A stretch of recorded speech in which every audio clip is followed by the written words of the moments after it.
그날 병실에서 벌어진 충격적인 장면이었습니다. 시한부 판정을 받은 아들에게 며느리가 이혼 서류를 내밀었죠. 죽을 사람과 같이 살 수 없어요. 냉정한 며느리의 말에 시아버지는 놀랍도록 침착했습니다.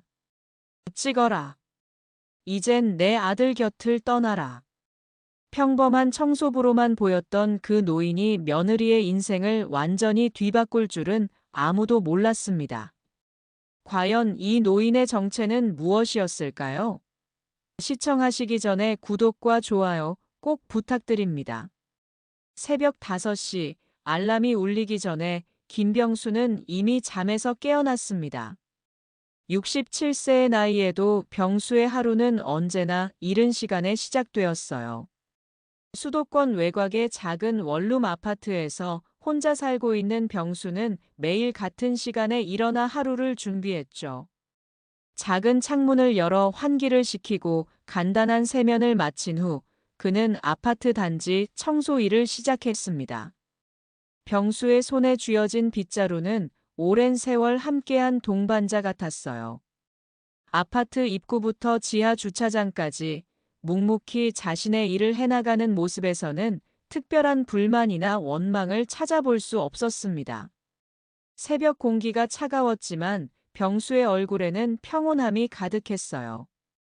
어떤 사람들은 67세의 나이에도 청소 일을 하는 병수의 모습을 보며 안타까워했지만 정작 본인은 자신의 일에서 묘한 만족감을 느끼고 있었습니다. 병수 아저씨, 오늘도 일찍 나오셨네요. 아파트 경비원이 인사를 건넸습니다. 네, 일찍 시작해야 깔끔하게 마무리할 수 있죠. 병수의 대답은 언제나 담담했어요. 평범한 대화였지만 병수의 말투에는 오랜 세월 삶을 살아온 깊이가 묻어 있었습니다. 경비원도 모르게 고개를 끄덕이게 되는 그런 묘한 무게감이 있었죠.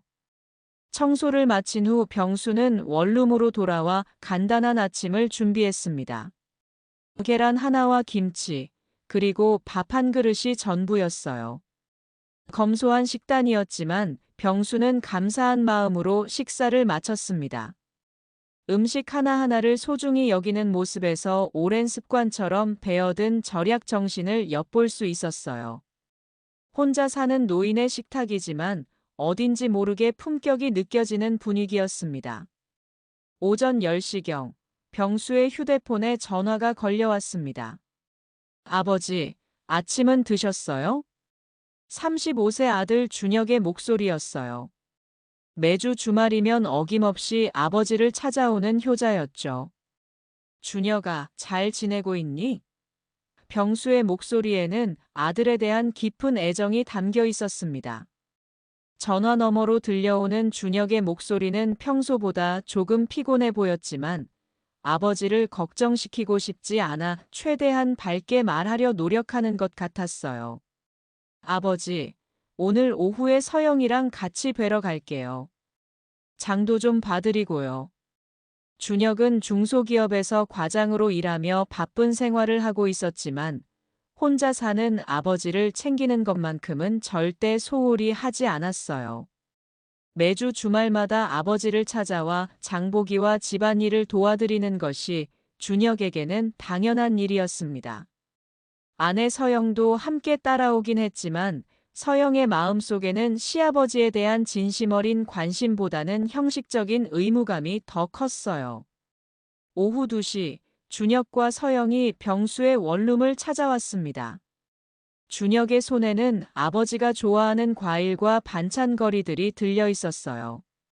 32세의 서영은 온라인 쇼핑몰을 운영하며 나름대로 성공적인 사업을 하고 있었지만 시아버지의 검소한 생활 환경을 볼 때마다 미묘한 불편함을 느꼈습니다. 아버지, 안녕하세요. 서영이 인사를 건넸지만 표정에서는 형식적으로 느껴졌어요. 서영아, 고생이 많구나. 사업은 잘 되고 있니? 병수의 관심 어린 질문에 서영은 건성으로 대답했습니다. 네, 그럭저럭 잘 되고 있어요. 반면 준혁은 아버지와 다정하게 대화를 나누며 최근 회사 일이나 건강 상태에 대해 세심하게 물어봤어요. 아버지와 아들의 대화를 지켜보는 서영의 눈에는 이해할 수 없다는 표정이 스쳤습니다. 준혁은 아버지의 냉장고를 열어 상한 음식이 있는지 확인하고 깨끗하게 정리했습니다. 아버지, 혼자 계시니까 음식 관리 잘 하셔야 해요. 아들의 세심한 배려에 병수는 흐뭇한 미소를 지었어요. 내 아들이 이렇게 챙겨주니 든든하구나. 병수의 말에 준혁의 얼굴에도 미소가 번졌습니다. 부자간의 깊은 애정을 확인할 수 있는 순간이었어요. 서영은 좁은 원룸을 둘러보며 속으로 생각했습니다. 온라인 쇼핑몰을 통해 어느 정도 경제적 여유를 누리고 있는 서영으로서는 시아버지의 생활 환경이 이해하기 어려웠어요. 언제까지 이런 곳에서 사실 건가? 서영의 눈에는 시아버지의 생활 환경이 초라해 보였습니다. 왜 준혁이 이렇게까지 아버지를 챙기는지, 그리고 왜 아버지는 아들의 도움을 받지 않으려 하는지 이해하기 어려웠어요. 병수는 아들과 며느리를 위해 차를 끓였습니다. 오래된 주전자에서 나는 소리와 함께 구수한 차향이 원룸 안에 퍼졌어요. 준혁아, 요즘 회사 일이 많이 힘들다고 했는데 건강은 괜찮니? 병수의 걱정 어린 목소리에 준혁은 괜찮아요, 아버지.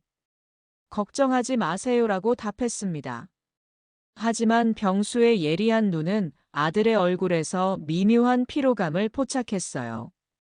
오랜 세월 살아오면서 터득한 사람 보는 눈으로 아들이 무언가 숨기고 있다는 것을 직감했습니다. 특히 며칠 전부터 준혁의 목소리에서 느껴지던 변화가 병수의 마음에 걸렸어요. 하지만 병수는 바로 추궁하지 않고 조용히 지켜보기로 했습니다. 아들이 스스로 말할 때까지 기다려주는 것이 아버지의 지혜라고 생각했어요. 저녁 시간이 되자 준혁과 서영은 병수와 함께 근처 식당에서 식사를 했습니다. 병수는 항상 가장 저렴한 메뉴를 주문했고, 이런 모습을 볼 때마다 서영은 답답함을 느꼈어요. 아버님, 가끔은 좀 더 좋은 걸 드셔도 되는데요. 서영의 말에 병수는 이 정도면 충분해. 음식은 배부르면 되는 거 아니겠니? 라고 대답했습니다. 검소함이 몸에 밴 병수의 모습을 보며 서영은 이해할 수 없다는 표정을 지었어요. 월요일 오전, 준혁은 평소와 다름없이 회사에 출근했습니다. 하지만 며칠 전부터 계속되던 기침과 가슴 통증이 더욱 심해져 있었어요. 회의 중에도 기침이 멈추지 않아 동료들이 걱정스러운 눈빛으로 바라봤습니다. 준혁 씨, 병원에 한번 가보시는 게 좋을 것 같은데요. 동료의 권유에도 준혁은 괜찮습니다. 감기 기운인 것 같아서요. 라며 대수롭지 않게 넘겼어요. 점심시간이 되자 준혁은 갑작스럽게 어지러움을 느꼈습니다. 사무실 화장실에서 기침을 하다가 피가 섞여 나오는 것을 발견했어요. 순간 머릿속이 하얗게 변했지만 준혁은 아무렇지 않은 척 하루 일과를 마저 마쳤습니다. 집에 돌아가서 서영에게 걱정을 끼치고 싶지 않았고 더욱이 아버지께 걱정을 끼치고 싶지 않았어요. 하지만 가슴을 짓누르는 통증은 점점 더 심해졌습니다. 화요일 오후 고통을 더 이상 참을 수 없었던 준혁은 회사를 조퇴하고 병원을 찾았습니다. 응급실에 도착했을 때 준혁의 얼굴은 창백했고 식은땀이 흘러내렸어요. 환자분 이름이 어떻게 되세요? 간호사의 질문에 간신히 김준혁입니다. 라고 답할 수 있었습니다. 응급실 직원들은 준혁의 상태를 보고 즉시 응급처치에 들어갔어요. 응급실에서 기본 검사를 받은 준혁은 즉시 내과로 이송되었습니다. 의사는 준혁의 증상을 듣고 심각한 표정을 지었어요. 일단 정밀 검사를 해봐야겠습니다. 가족분들께 연락하시는 것이 좋겠어요. 의사의 말에 준혁의 심장이 빠르게 뛰기 시작했습니다. 무언가 심각한 문제가 있다는 것을 직감적으로 느꼈어요. 떨리는 손으로 서영에게 전화를 걸었습니다. 여보, 나 지금 병원에 있어. 응급실이야. 서영의 놀란 목소리가 들렸어요. 뭐? 갑자기 왜? 뭐가 문제야? 준혁은 최대한 침착하게 상황을 설명했지만 자신조차 무엇이 문제인지 정확히 알 수 없었습니다. 다만 의사의 심각한 표정이 계속 머릿속을 맴돌았어요. 서영이 병원에 도착했을 때 준혁은 이미 CT 촬영을 마친 상태였어요. 준혁아, 괜찮아? 서영의 얼굴에는 걱정과 당황이 뒤섞여 있었습니다.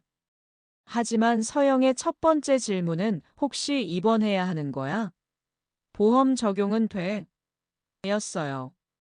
남편의 건강보다 경제적인 부분을 먼저 걱정하는 서영의 모습에 준혁은 실망감을 느꼈습니다. 며칠 후 검사 결과가 나왔습니다. 의사는 준혁과 서영을 진료실로 불렀어요. 김준혁 씨 CT에서 의심 부위가 발견되어 추가 정밀 검사를 진행하였고 유감스럽게도 폐암 사기로 진단됩니다. 의사의 말이 떨어지자 준혁의 머릿속이 하얗게 변했습니다. 35세의 젊은 나이에 받은 암 선고는 현실로 받아들이기 어려웠어요. 서영은 그 자리에서 주저앉을 뻔했습니다. 암이라고요? 정말 암이에요? 안타깝게도 이미 상당히 진행된 상태입니다. 적극적인 치료를 시작해야 하지만 6개월 정도로 보시는 것이 현실적입니다.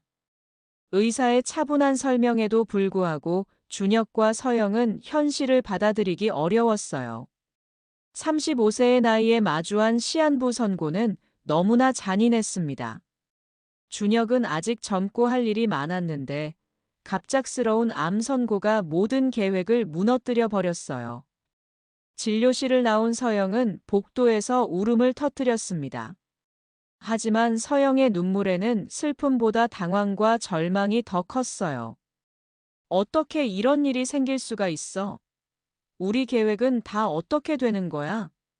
서영의 말을 들은 준혁은 아내가 자신의 병보다 앞으로의 계획을 더 걱정한다는 사실에 상처를 받았습니다. 하지만 갑작스러운 상황에 누구나 당황할 수 있다고 자신을 달랬어요. 병원 상담실에서 치료비에 대한 설명을 들을 때 서영의 첫 반응은 경제적 걱정이었습니다. 치료비가 얼마나 들까요? 보험 적용이 얼마나 되나요? 서영의 질문에 상담사는 자세한 설명을 해줬지만 금액을 들은 서영의 얼굴은 더욱 창백해졌어요. 수천만 원에서 억대까지 들 수 있다는 치료비 이야기에 서영은 현실감을 잃었습니다. 이런 상황에서 내 인생은 어떻게 되는 거죠? 서영이 중얼거리는 소리를 준혁이 들었습니다. 하지만 준혁은 아내를 이해하려고 노력했습니다. 갑작스러운 상황에 누구나 당황할 수 있고 현실적인 문제를 생각하는 것도 당연하다고 생각하려 했어요. 그날 저녁 준혁은 아버지에게 전화를 걸었습니다. 가장 힘든 순간에 아버지의 목소리를 듣고 싶었어요. 아버지, 제가 병원에 입원하게 되었어요. 병수는 침착하게 물었어요. 무슨 일이냐? 어디가 아프니? 준혁은 한참을 망설이다가 암이래요, 아버지. 폐암 사기요라고 말했습니다. 전화 너머로 잠시 침묵이 흘렀습니다. 병수의 목소리는 여전히 침착했어요. 알겠다. 내가 지금 갈게. 병수의 목소리에는 동요나 당황보다는 단단한 결심이 담겨 있었습니다. 마치 이런 상황을 여러 번 겪어본 사람처럼 차분했어요. 준혁은 아버지의 침착한 반응에서 안정감을 느꼈습니다. 병수가 병원에 도착했을 때는 밤 10시가 넘어 있었습니다. 평소처럼 낡은 점퍼를 입고 운동화를 신고 있던 병수의 모습은 그저 평범한 환자 가족처럼 보였어요. 병원 복도를 걸어가는 병수의 모습을 본 간호사들도 경제적으로 어려운 가정의 가족 정도로만 여겼습니다. 하지만 병수의 걸음걸이에는 특별한 무게감이 있었어요. 병실에 들어온 병수는 아들을 조용히 안아주었습니다. 괜찮다, 준혁아. 아버지가 있으니까 걱정하지 마라. 병수의 말에는 힘이 있었어요. 준혁은 아버지의 품에서 그동안 참았던 눈물을 흘렸습니다. 항암 치료가 시작되면서 준혁의 몸은 급격히 약해지기 시작했습니다. 한때 건강하고 활기찼던 준혁의 모습은 찾아볼 수 없었어요. 치료 부작용으로 머리카락이 빠지고 체중도 급격히 줄었습니다. 얼굴은 창백해졌고 조금만 움직여도 숨이 차올랐어요. 병수는 매일 병원에 머물며 아들의 간병을 도맡았습니다. 67세의 나이에도 불구하고 병수는 지치지 않고 아들을 돌봤어요. 매번 병원 갈 때마다 왜 저까지 따라가야 하죠? 서영의 불만이 점점 커져갔습니다. 처음에는 남편의 간병에 적극적이었던 서영이지만 시간이 지날수록 짜증을 내며 간병을 회피하기 시작했어요. 온라인 쇼핑몰 사업이 바쁘다는 핑계를 대며 병원 방문 횟수를 줄여갔습니다. 대신 시아버지인 병수가 모든 간병 일을 떠맡게 되었어요. 처음에는 사업 때문에 조금 늦을 것 같아요라고 말하던 것이 나중에는 오늘은 정말 중요한 미팅이 있어서 못 갈 것 같아요로 바뀌었어요. 준혁은 아내의 변화를 느끼고 있었지만 자신 때문에 서영의 사업에 지장을 주고 싶지 않아 이해하려고 노력했습니다. 그런 와중에 서영의 휴대폰에는 직장 동료 상우로부터 연락이 자주 왔습니다. 40대 이혼남인 상우는 서영의 온라인 쇼핑몰 사업 확장을 도와준다는 명목으로 접근했어요. 서영 씨, 새로운 사업 아이템이 있는데 한번 상의해 볼까요? 상우의 연락에 서영은 점점 관심을 보이기 시작했습니다. 남편의 간병으로 지쳐있던 서영에게 상우의 관심은 새로운 활력소가 되었어요. 병수가 모든 치료비를 대겠다고 했을 때 서영의 반응은 의외였습니다. 아버님이 청소일로 어디서 그런 돈을 구하신다는 거예요? 서영의 의심 어린 눈빛에 병수는 잠시 침묵했어요. 내가 방법을 찾겠다고 했으니 믿어라. 병수의 목소리에는 평소와 다른 권위가 담겨 있었습니다. 서영은 시아버지의 변화된 모습에 당황했지만 지금 상황에서는 다른 선택의 여지가 없었어요. 준혁은 아내의 변화에 상처를 받았지만 자신의 병 때문에 모든 것이 달라졌다고 자책했어요. 상우와 서영의 만남은 점점 잦아졌습니다. 사업 상담차 만나는 거예요라고 말하던 서영이었지만 실제로는 상우와의 시간을 통해 현실을 잊고 싶어 했어요. 상우는 서영의 심리 상태를 교묘하게 이용했습니다. 서영 씨도 자신의 인생을 생각해야죠. 이렇게 힘든 상황에서만 있을 수는 없잖아요. 상우의 말에 서영은 점점 동조하기 시작했어요. 병수는 서영의 변화를 예리하게 감지하고 있었습니다. 오랜 세월 사람을 보며 살아온 병수의 눈에는 서영의 마음속 변화가 훤히 보였어요. 하지만 병수는 직접적으로 간섭하지 않고 조용히 지켜보기로 했습니다. 아들 앞에서 며느리와 갈등을 일으키고 싶지 않았고 서영이 스스로 올바른 선택을 하기를 바랐어요. 준혁의 건강은 날로 악화되어 갔습니다. 항암 치료 부작용으로 식욕이 없어졌고 하루 종일 침대에 누워있는 시간이 많아졌어요. 병수는 아들이 조금이라도 영양가 있는 음식을 먹을 수 있도록 정성껏 죽을 끓여주고 밤새 아들 곁을 지켰습니다. 67세의 나이에도 불구하고 병수의 헌신은 변함이 없었어요. 그런 병수의 모습을 보며 서영은 오히려 부담스러워했습니다. 아버님이 너무 과하신 것 같아요. 간병인을 구하는 게 어떨까요? 서영의 제안에 병수는 내가 돌보고 싶다고 단호하게 답했어요. 서영은 시아버지의 헌신적인 모습이 자신의 소홀함을 더욱 부각시킨다고 생각하며 불편해했습니다.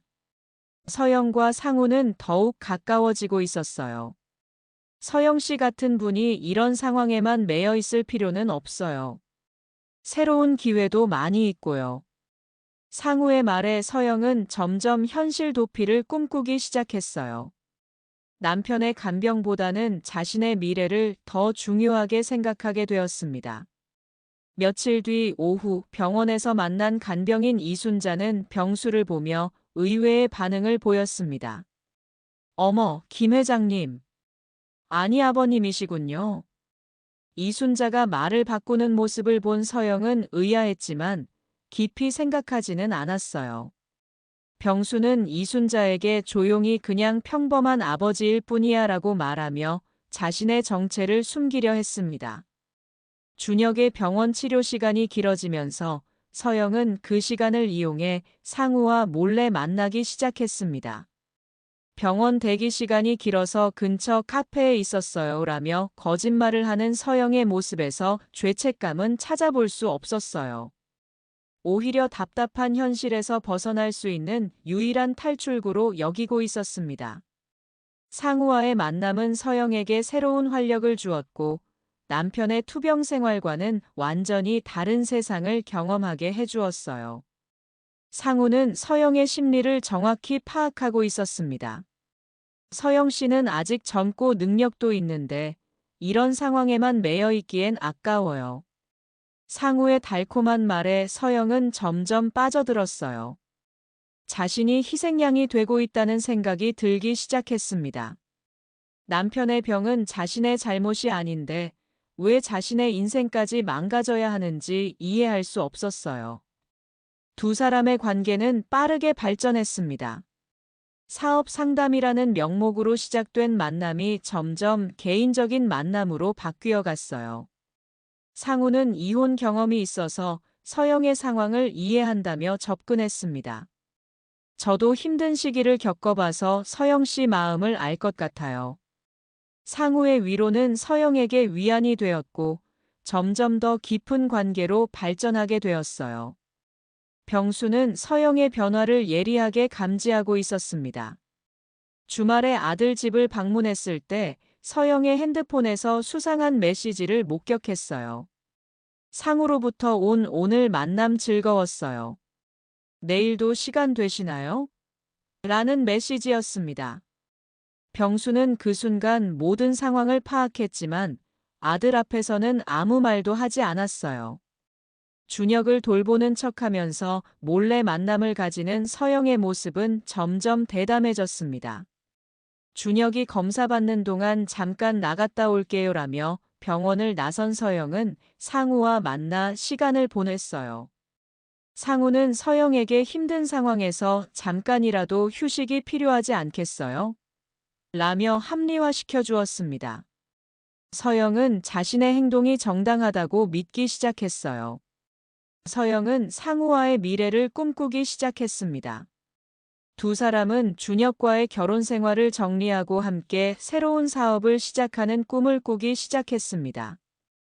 병수는 서영의 불륜을 확실히 알고 있었지만 여전히 침묵을 지켰습니다. 아들이 병마와 싸우고 있는 상황에서 추가적인 충격을 주고 싶지 않았어요. 하지만 병수의 눈빛은 점점 차가워져 갔습니다. 상우는 서영에게 구체적인 계획을 제시했습니다. 제가 알고 있는 사업 파트너들과 함께 새로운 무역업을 시작할 수 있어요. 서영 씨의 온라인 쇼핑몰 경험도 도움이 될 거고요. 상우의 제안에 서영은 마음이 흔들렸어요.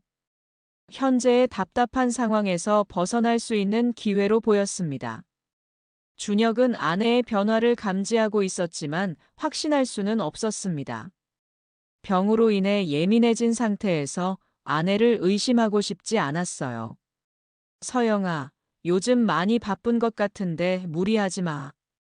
준혁의 걱정 어린 말에 서영은 사업이 잘 되고 있어서 그래요. 걱정하지 마요라고 답했습니다. 서영의 거짓말은 점점 더 정교해졌습니다.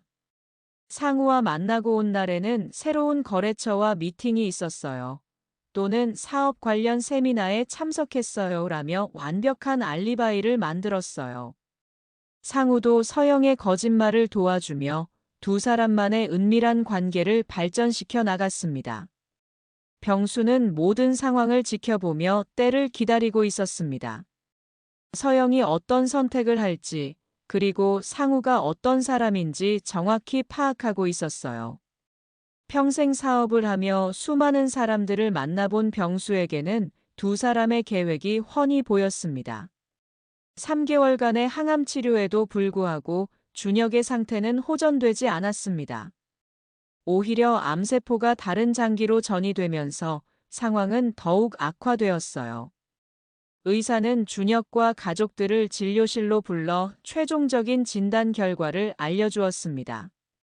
김준혁 씨, 안타깝게도 더 이상의 적극적인 치료는 어려운 상황입니다. 3개월 정도로 보시는 것이 현실적일 것 같습니다. 의사의 차분한 목소리가 진료실에 무겁게 가라앉았어요. 준혁은 시한부 3개월이라는 선고를 듣고도 오히려 차분해졌습니다. 어쩌면 마음속으로 이미 각오하고 있었던 것 같았어요. 알겠습니다. 그럼 이제 어떻게 해야 하나요? 준혁의 담담한 반응에 의사는 놀라움을 감추지 못했습니다. 대부분의 환자들이 절망하거나 부정하는 반응을 보이는데 준혁은 현실을 받아들이려 노력하고 있었어요. 반면 서영의 반응은 달랐습니다. 진료실을 나오자마자 서영은 즉시 이혼을 요구했어요. 준혁아, 미안하지만 우리 이혼해야겠어. 갑작스러운 이혼 요구에 준혁은 믿을 수 없다는 표정을 지었습니다. 내가 아픈 게 내 잘못은 아니잖아. 간병만 하고 살 순 없어. 서영은 이미 준비해온 말들을 쏟아내기 시작했어요. 죽을 사람과 같이 살 수 없어. 나도 내 인생이 있다고. 서영의 냉정한 말에 준혁은 충격을 받았습니다. 3년간의 결혼 생활, 그리고 함께 꿈꿔온 미래가 한순간에 무너져 내리는 것을 느꼈어요. 서영아, 좀 더 생각해봐. 지금은 너무 충격적인 상황이니까. 준혁은 아내를 붙잡으려 했지만 서영의 마음은 이미 돌아서 있었습니다. 그때 병실 문이 열리고 병수가 들어왔습니다. 병실에서 벌어지는 상황을 목격한 병수의 눈에는 깊은 분노가 서렸어요. 하지만 병수는 놀랍도록 침착했습니다. 무슨 일이냐? 병수의 차분한 질문에 서영은 당당하게 대답했어요. 아버님, 준혁이와 이혼하려고 해요. 이런 상황에서는 어쩔 수 없잖아요. 병수는 서영을 조용히 바라봤습니다. 내 아들 곁을 떠나지 말라고 병수가 말했지만 서영은 시아버지도 청소부라서 해주신 것도 없잖아요 라며 독설을 퍼부었습니다. 서영은 이미 준비해온 이혼 서류를 꺼내들었습니다. 이제 진짜 사랑하는 사람과 새 출발할 거예요. 서영의 고백에 준혁은 더욱 충격을 받았어요. 아내가 다른 남자와 관계를 맺고 있었다는 사실을 그제서야 깨달았습니다. 서영아, 정말 그런 거야? 내가 아픈 동안 다른 남자와. 준혁의 떨리는 목소리에 서영은 미안하지만 사실이에요라고 냉정하게 답했어요. 병수는 말없이 서랍에서 도장을 꺼냈습니다. 준혁이 항상 가지고 다니던 것이었어요. 그리고는 천천히 서영에게 건넸습니다. 찍어라. 이젠 내 아들 곁을 떠나라. 병수의 목소리는 담담했지만 그 안에는 단단한 결심이 서려 있었어요. 준혁은 놀란 눈으로 아버지를 쳐다봤습니다. 아버지, 정말 이혼을. 병수는 고개를 끄덕였어요. 내가 잘못 선택한 사람이라면 더 이상 붙잡을 이유가 없구나. 병수의 말에 서영은 준혁의 도장을 이혼 서류에 찍었습니다. 모든 절차가 끝나자 서영은 마치 무거운 짐을 내려놓은 듯한 표정으로 병실을 나갔어요. 문이 닫히는 소리와 함께 준혁의 눈에서 눈물이 흘러내렸습니다. 이제 어떻게 해야 할지 모르겠어요, 아버지. 준혁의 절망적인 말에 병수는 아들의 어깨를 부드럽게 감쌌습니다. 이제부터는 내 건강만 생각하렴. 다른 건 아버지가 알아서 할 테니. 병수의 말에는 특별한 확신이 담겨 있었어요. 마치 모든 것을 계획하고 있다는 듯한 느낌이었습니다. 그날 밤 병수는 병원 복도를 천천히 걸었습니다. 낡은 운동화와 오래된 점퍼를 입은 병수의 모습은 그저 평범한 노인에 불과해 보였어요. 간호사들도 그를 형편이 어려운 환자 가족 정도로만 여겼죠. 김준혁 씨 아버님, 치료비 걱정 많이 하시죠? 사회복지사 상담 받아보세요. 간호사의 말에 병수는 고개만 끄덕였습니다. 병수는 병원 구내식당에서 간단히 라면으로 저녁을 해결했습니다. 아버지, 집에 가서 쉬세요. 여기서 밤 새우시면 건강이 안 좋아요. 준혁의 걱정에 병수는 미소 지었습니다. 난 괜찮아. 내가 여기 있는 게 더 중요하니까. 병수는 병실 구석의 불편한 의자에서 밤을 보냈어요. 담요 하나 덮고 자는 모습이 안쓰러워 보였습니다. 서영은 병원을 떠나자마자 상우에게 연락했습니다. 다 끝났어요.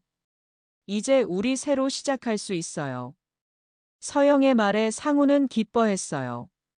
잘했어요, 서영 씨. 이제 진짜 행복한 시간이 시작될 거예요. 두 사람은 그날 밤 자축하는 시간을 가졌습니다. 서영은 마침내 답답한 현실에서 벗어났다는 해방감을 느꼈어요.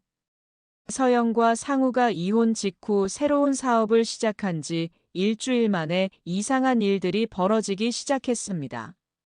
상우가 공들여 준비하던 대형 계약이 갑자기 취소되었어요. 정말 죄송합니다만 내부 사정으로 이번 계약은 진행할 수 없게 되었습니다. 거래처 담당자의 말에 상우는 당황했지만 곧 다른 기회를 찾으면 된다고 생각했습니다. 하지만 이상하게도 순조롭게 진행되던 모든 사업이 하나둘씩 문제가 생기기 시작했어요. 거래처들이 갑자기 계약을 파기하거나 새로운 파트너십 논의가 중단되는 일이 계속 일어났습니다. 도대체 무슨 일이 벌어지는 거야? 상우는 혼란스러웠어요. 서영도 함께 당황했습니다. 새로운 시작이라고 생각했던 모든 계획들이 무너져 내리고 있었어요. 상우의 사업은 점점 어려워졌고 신용 등급도 떨어지기 시작했습니다. 은행 대출도 거절당하는 상황에 이르렀어요. 이상해요. 제 신용도에는 문제가 없는데 왜 대출이 안 되는 거죠? 은행 직원도 명확한 이유를 설명하지 못했습니다. 단지 상위에서 내려온 결정이라는 애매한 답변만 돌아올 뿐이었어요. 그날 오후 상우는 마지막 희망을 안고 대형 금융그룹을 찾아갔습니다. 그곳에서 구제 금융을 받을 수 있다면 회사를 살릴 수 있을 터였어요. 하지만 상우를 기다리고 있던 것은 더 큰 충격이었습니다. 상우 씨, 죄송합니다만 대출 심사가 거절되었습니다. 금융사 직원의 말에 상우는 황급히 물었어요. 이유가 뭡니까? 제 회사는 충분한 가치가 있습니다. 사실 상위에서 내려온 결정입니다. 저희도 이유를 정확히 알 수 없습니다. 혼란스러운 마음으로 금융사를 나서는 상우의 앞에 한 남자가 나타났습니다. 정장을 단정하게 차려입은 중년 남성이었어요. 상우 씨죠? 잠시 시간 좀 내주시겠습니까? 의아한 표정으로 따라간 카페에서 그 남자는 충격적인 이야기를 꺼냈습니다. 제가 국내 최대 대한그룹의 부사장입니다. 회장님께서 상우 씨를 아주 관심 있게 지켜보고 계십니다. 상우는 당황했어요. 대한그룹은 국내 굴지의 대기업 그룹으로 그 이름만 들어도 경외심을 불러일으키는 존재였습니다. 하지만 그 회사와 자신이 무슨 관계가 있다는 건지 전혀 이해할 수 없었어요. 무슨 말씀이신지. 상우의 질문에 부사장은 차분히 답했습니다. 회장님께서 상우 씨의 모든 사업 파트너들에게 직간접적으로 압력을 넣으셨습니다. 계약 취소, 거래 중단 모두 회장님의 지시였죠. 상우의 얼굴이 하얗게 변했어요. 누군가가 의도적으로 자신을 망하게 했다는 사실에 분노가 치밀었습니다. 도대체 왜? 내가 뭘 잘못했다고? 상우의 절규에 부사장은 차분히 답했습니다. 회장님 말씀으로는 인간의 되됨을 모르는 자는 시장에서 살아남을 자격이 없다고 하셨습니다. 상우는 혼란스러웠어요. 그때 부사장이 테이블 위에 한 장의 사진을 올려놓았습니다. 그것은 누군가의 젊은 시절 사진이었는데 상우는 숨이 멎는 것 같았어요. 이 사람이 누구신지 아시겠습니까? 부사장의 질문에 상우는 사진을 유심히 바라봤습니다. 어딘가에서 본 듯한 얼굴이었지만 정확히 기억나지 않았어요. 이분이 대한그룹의 김병수 회장님입니다. 김준혁 씨의 아버지시죠. 부사장의 말이 떨어지자 상우는 카페 테이블에 놓인 사진을 믿을 수 없는 눈으로 바라봤습니다.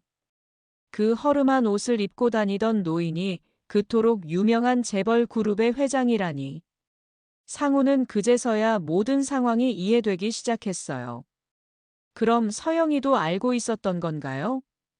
부사장은 담담하게 고개를 저었습니다. 김준혁 씨는 회장님의 뜻에 따라 외부에 알리지 않았습니다. 상우의 머릿속이 혼란스러웠습니다. 가난한 청소부의 아들로만 알았던 준혁이 사실은 재벌가의 아들이었다니. 자신이 얼마나 어리석었는지를 깨닫는 순간이었어요. 왜 그런 중요한 사실을 숨겼죠? 상우의 질문에 부사장의 눈빛이 차가워졌습니다. 회장님은 아들이 진심으로 사랑받기를 원하셨습니다. 돈이나 지위가 아닌 인간 자체로서 가치를 인정받길 바라셨죠. 하지만 서영 씨는 그 시험에 실패하셨군요. 부사장의 말에 상우의 얼굴이 창백해졌어요. 그동안 자신이 얼마나 어리석게 행동했는지 깨달았습니다. 돈도 없고 미래도 불확실해 보이는 준혁과 결혼한 서영을 쉽게 유혹했던 자신의 모습이 떠올랐어요. 제가 준혁 씨를 만나볼 수 있을까요? 상우의 애원에 부사장은 차가운 미소를 지었습니다. 그건 본인의 노력에 달렸겠죠. 다만 한 가지 말씀드릴 게 있습니다. 회장님은 아들을 배신한 사람들에게 절대 두 번째 기회를 주지 않으십니다. 부사장의 말에 상우는 절망감을 느꼈어요. 카페를 나온 상우는 완전히 다른 사람이 되어 있었습니다. 상우의 회사는 파산했고 모든 재산은 채권자들에게 넘어갔어요. 화려했던 오피스텔은 월세도 내지 못해 쫓겨날 위기에 처했습니다. 서영도 함께 몰락하게 되었어요. 그들이 꿈꿨던 새로운 시작은 완전한 악몽이 되어버렸습니다. 모든 것을 잃은 상우와 서영은 서로를 원망하며 결별하게 되었습니다. 당신이 준혁이의 배경을 제대로 알아보지 못해서 이렇게 됐잖아요. 서영의 원망에 상우는 당신도 남편을 버린 건 마찬가지잖아라며 맞받아쳤어요. 두 사람의 관계는 쉽게 시작된 만큼 쉽게 끝나버렸습니다. 상우는 파산 후 고향으로 내려가 버렸고 서영은 서울에서 혼자가 되었어요. 화려했던 오피스텔도 월세를 못 내 쫓겨나고 원룸으로 이사해야 했습니다. 준혁의 상태는 놀랍게도 나아지고 있었습니다. 병수가 알아본 새로운 치료법이 효과를 보이기 시작한 것이었어요. 병원 의사들도 준혁의 회복 속도에 놀라움을 표했습니다. 정말 놀랍습니다. 종양이 줄어들고 있어요. 이 치료법이 효과가 있는 것 같네요. 의사의 말에 준혁과 병수는 희망을 품기 시작했어요. 병수는 매일 병원에 머물며 아들의 회복을 지켜봤습니다. 여전히 구내 식당에서 저렴한 음식으로 끼니를 해결하고 병실 의자에서 잠을 청했죠. 아버지, 이렇게까지 고생하시지 않아도 돼요. 저 많이 좋아졌어요. 준혁의 걱정에 병수는 미소 지었습니다. 내가 너희 엄마한테 약속한 게 하나 있어. 내가 행복할 때까지 계속 지켜주겠다고. 그 말에 준혁은 눈물을 흘렸습니다. 어머니를 일찍 여의고 아버지 손에서 자란 준혁은 병수가 얼마나 힘든 시간을 견뎌왔는지 알고 있었어요. 평생 수고만 하시던 아버지가 이제는 간병까지 하는 모습이 안쓰러웠죠. 한편 서영의 삶은 완전히 달라져 있었습니다. 온라인 쇼핑몰 사업도 제대로 할 수 없게 되었고, 고객들도 하나둘씩 떠나갔어요. 상우와의 관계가 끝나자 서영은 혼자서 모든 것을 감당해야 했습니다. 이게 다 무슨 일이야? 서영은 좁은 원룸에 앉아 통장 잔고를 확인했어요. 불과 몇 달 전만 해도 여유로웠던 생활이 이제는 당장 내일 생활비도 걱정해야 하는 상황이 되었습니다. 서영은 일자리를 구하려고 노력했지만 쉽지 않았어요. 이전 직장 경력도 단절되었고 나이도 젊지 않았습니다. 면접을 보러 다녔지만 번번이 떨어졌어요. 죄송합니다. 좀 더 경력이 많은 분으로. 인사 담당자의 말에 서영은 절망감을 느꼈습니다. 자신이 얼마나 어리석었는지를 깨닫기 시작했어요. 그러던 어느 날 서영은 우연히 준혁이 다니던 병원 근처를 지나가게 되었습니다. 마음 한구석에서는 준혁의 안부가 궁금했어요. 하지만 직접 만날 용기는 없었습니다.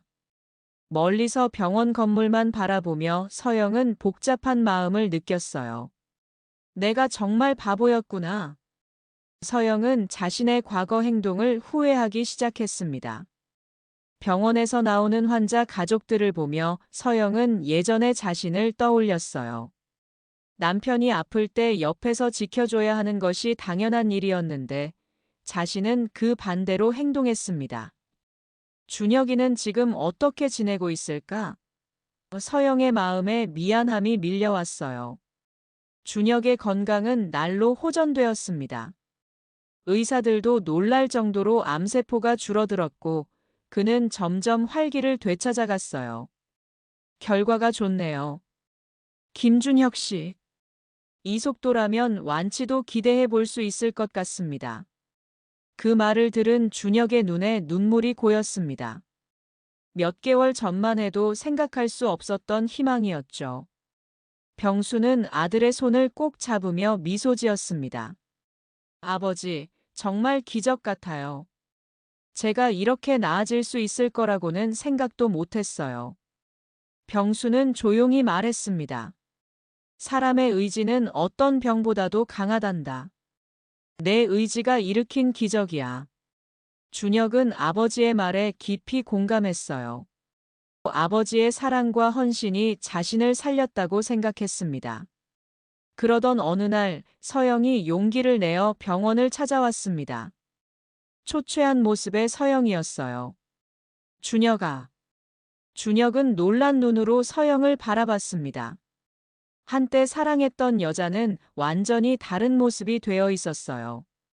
깔끔했던 옷차림 대신 구겨진 옷을 입고 자신감 넘치던 눈빛 대신 초라한 표정을 짓고 있었죠. 여기 어떻게 왔어요? 준혁의 목소리는 담담했습니다. 서영은 병실 가운데서 멈춰섰어요. 그녀의 눈에는 후회와 절망이 가득했습니다. 준혁아, 내가 정말 미안해. 그땐 내가 정신이 없었어. 다시 시작하자. 서영은 마침내 무릎을 꿇었습니다. 병실 바닥에 엎드려 준혁에게 용서를 구했어요. 그동안 너무 정신이 없었어. 그런데 이제 내가 나았다고 해서 우리 다시 시작할 수 있지 않을까? 서영의 애원에 준혁은 침착하게 서영을 바라봤습니다. 그의 눈에는 더 이상 상처나 분노가 보이지 않았어요. 단지 평온함만이 남아 있었죠.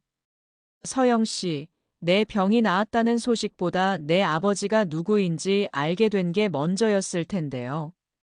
준혁의 말에 서영의 얼굴이 굳었습니다. 준혁은 천천히 침대에서 일어나 창가로 걸어갔어요. 이제 그는 예전처럼 건강해 보였습니다. 내가 버린 건 내 병이 아니라 내 마음이었어. 돌아가세요. 준혁의 목소리는 단호했습니다. 서영은 절망적인 표정으로 다시 애원했어요. 준혁아, 제발. 내가 잘못했어. 다시 기회를 줘. 그때 병실 문이 열리고 병수가 들어왔습니다. 여전히 평범한 차림새였지만 이제 서영의 눈에는 그가 완전히 다른 존재로 보였어요. 서영은 두려움에 떨며 일어섰습니다. 회장님. 병수는 말없이 서영을 바라봤습니다. 그의 눈빛만으로도 서영은 뒷걸음질 쳤어요. 나가시죠, 서영 씨. 이제 다 끝난 일입니다. 준혁의 목소리는 차분했지만 단호했습니다. 서영은 마지막으로 준혁을 바라봤지만 그의 눈에서는 더 이상 자신을 향한 감정을 찾을 수 없었어요. 모든 것을 잃은 채 그녀는 묵묵히 병실을 나갔습니다. 2달 후, 준혁은 완전히 다른 사람이 되어 있었습니다. 암과의 싸움에서 이겨낸 그의 눈빛은 더욱 강인해졌고 삶에 대한 의지도 단단해졌어요. 병수는 아들의 변화를 흐뭇하게 지켜보았습니다. 준혁아, 오늘은 좀 특별한 곳에 가보자. 병수의 제안에 준혁은 고개를 끄덕였습니다. 두 사람은 평소와 다름없이 대중교통을 이용했어요. 병수는 여전히 낡은 옷차림이었고 외관상으로는 평범한 아버지와 아들의 모습이었죠. 어디 가는 건데요, 아버지? 조금만 기다려봐. 곧 도착할 거야. 버스에서 내린 두 사람이 도착한 곳은 강남의 한 고층 빌딩이었습니다. 대한그룹이라는 이름이 빌딩 외벽에 크게 새겨져 있었어요. 경비원들이 병수를 알아보고 급히 인사를 건넸지만 그는 평소처럼 담담하게 고개만 끄덕였습니다. 회장님, 안녕하십니까? 그래, 다들 수고가 많구나. 엘리베이터를 타고 최상층으로 올라간 두 사람은 넓은 회장실로 들어갔습니다. 이제 다시 건강해진 우리 준혁이에게 할 이야기가 있구나. 준혁은 아버지의 진지한 표정을 보며 기다렸습니다. 병수는 오랫동안 준비해온 듯한 얼굴로 말을 이었어요. 나는 이제 나이가 많이 들었다. 이 회사도 언젠가는 새로운 주인이 필요할 때가 올 거야. 준혁은 눈을 크게 떴습니다. 병수는 침착하게 말을 이어갔어요. 지금까지 내 후계자로 생각했던 사람들이 몇 있었지만 모두 돈만 보고 온 자들이었어. 하지만 내 진짜 후계자는 늘 내 곁에 있었단다. 그는 준혁의 손을 꼭 잡았어요. 아버지, 저에게 회사를 물려주신다는 건가요? 병수는 고개를 끄덕였습니다. 내가 준비가 되었다고 생각할 때 언제든지 이 자리를 물려주고 싶구나. 준혁은 잠시 생각에 잠겼습니다. 그는 지금까지 아버지의 진짜 사업에 깊이 관여한 적이 없었어요. 하지만 그는 어릴 때부터 아버지의 비즈니스 감각을 이어받아 경영학을 전공했고 모르게 아버지의 사업을 공부해왔죠. 아버지, 제가 정말 그럴 자격이 있을까요? 아버지께서 평생 일구신 회사인데. 병수는 미소 지었습니다.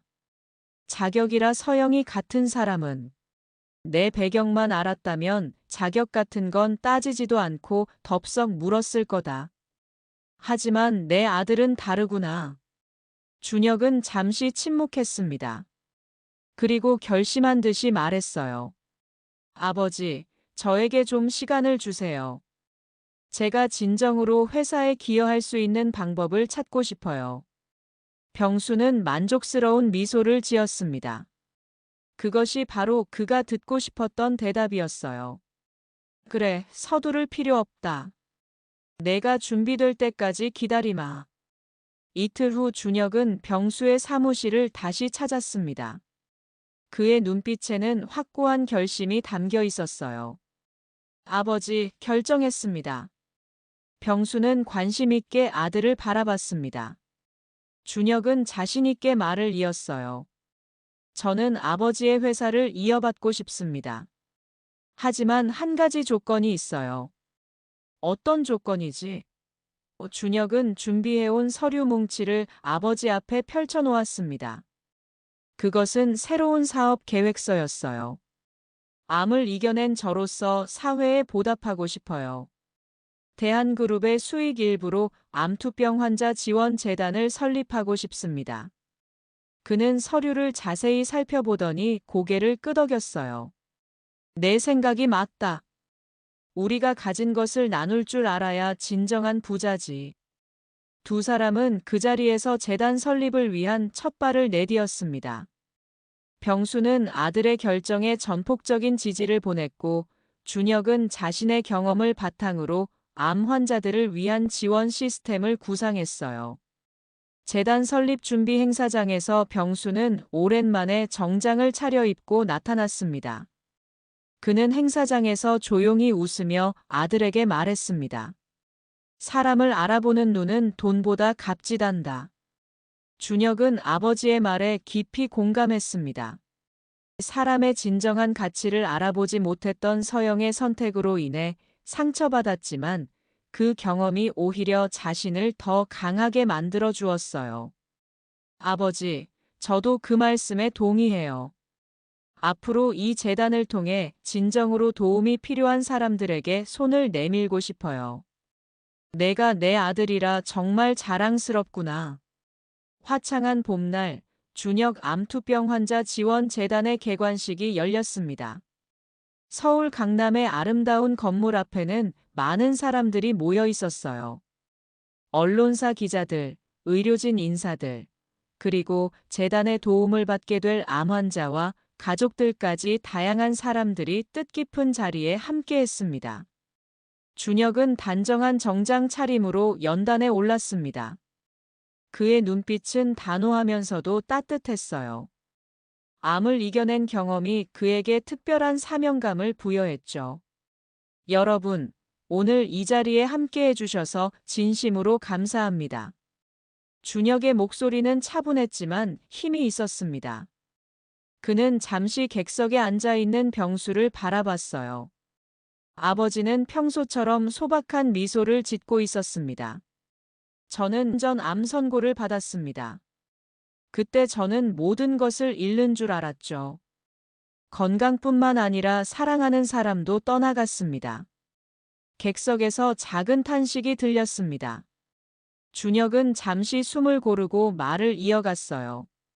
하지만 그때 저를 지켜준 한 분이 계셨습니다. 바로 제 아버지 김병수입니다. 준혁은 아버지를 향해 감사의 눈빛을 보냈습니다. 저는 버려졌지만 진심을 버리지 않았습니다. 이제는 저처럼 아픈 이들을 절대 혼자 두지 않겠습니다. 준혁의 결의찬 목소리에 객석에서는 박수가 터져나왔습니다. 그의 이야기는 많은 이들의 마음을 울렸어요. 이 재단은 경제적으로 어려운 암 환자들에게 최고의 치료를 제공할 것입니다. 또한 정서적 지원 프로그램도 운영하여 환자들이 희망을 잃지 않도록 돕겠습니다. 준혁은 재단의 구체적인 계획들을 설명했습니다. 첨단 의료 지원부터 환자 가족 상담 프로그램까지 그가 직접 경험한 어려움을 바탕으로 한 세심한 계획이었어요. 우리 재단의 좌우명은 혼자가 아닙니다입니다. 암과 싸우는 모든 분들께 저희가 함께하겠다는 약속입니다. 연설을 마친 준혁이 객석으로 내려오자 병수가 다가와 아들을 따뜻하게 안아주었습니다. 정말 자랑스럽구나, 준혁아. 준혁은 아버지의 손을 꼭 잡았어요. 아버지가 있었기에 가능했어요. 개관식 후 병수와 준혁은 재단 건물 앞에 나란히 서서 사진을 찍었습니다. 아버지와 아들, 그리고 이제는 경영자와 후계자로서 함께 서 있는 모습이었어요. 아버지, 기억하세요? 제가 서영을 처음 소개했을 때 아버지가 그녀를 못 믿어 하셨던 거요. 병수는 고개를 끄덕였습니다.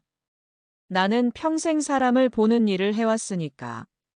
그 사람의 눈빛에서 진심을 읽지 못했던 거지. 준혁은 잠시 과거를 회상했습니다. 아픔이 있었지만 그 아픔이 있었기에 지금의 자신이 있다고 생각했어요. 결과적으로는 좋은 경험이었어요. 제가 더 강해질 수 있었으니까요. 병수는 아들의 지혜로운 말에 미소 지었습니다. 그는 이제 준혁이 충분히 성장했음을 느꼈어요. 그래, 인생의 모든 경험은 우리를 성장시키는 법이지. 그날 저녁 두 사람은 집으로 돌아가는 길에 평소처럼 버스를 탔습니다. 아버지, 앞으로 재단을 통해 정말 많은 사람들을 도울 수 있을 것 같아요. 그래, 내가 있으니 가능할 거야. 버스 창밖으로 서울의 야경이 흘러갔습니다. 한편 서영은 자신의 잘못을 깨닫고 새로운 삶을 시작했습니다. 작은 카페에서 일하며 검소하게 살아가고 있었어요. 그녀는 더 이상 과거를 후회하지 않고 현재에 충실하려 노력했습니다. 아버지와 아들 서로에게 기대어 미래를 향해 걸어가는 두 사람의 뒷모습이 봄 햇살 속에 따뜻하게 빛났습니다. 진정한 가족은 서로를 위해 희생할 수 있는 마음에서 시작됩니다. 어려운 순간에 함께하는 사람이야말로 진짜 가족이며 돈과 지위보다 중요한 것은 변하지 않는 사랑과 신뢰입니다. 오늘 이야기 어떠셨나요? 구독과 좋아요는 잊지 마시고 소중한 댓글 하나가 정말 큰 힘이 됩니다. 시청해주셔서 진심으로 감사드립니다.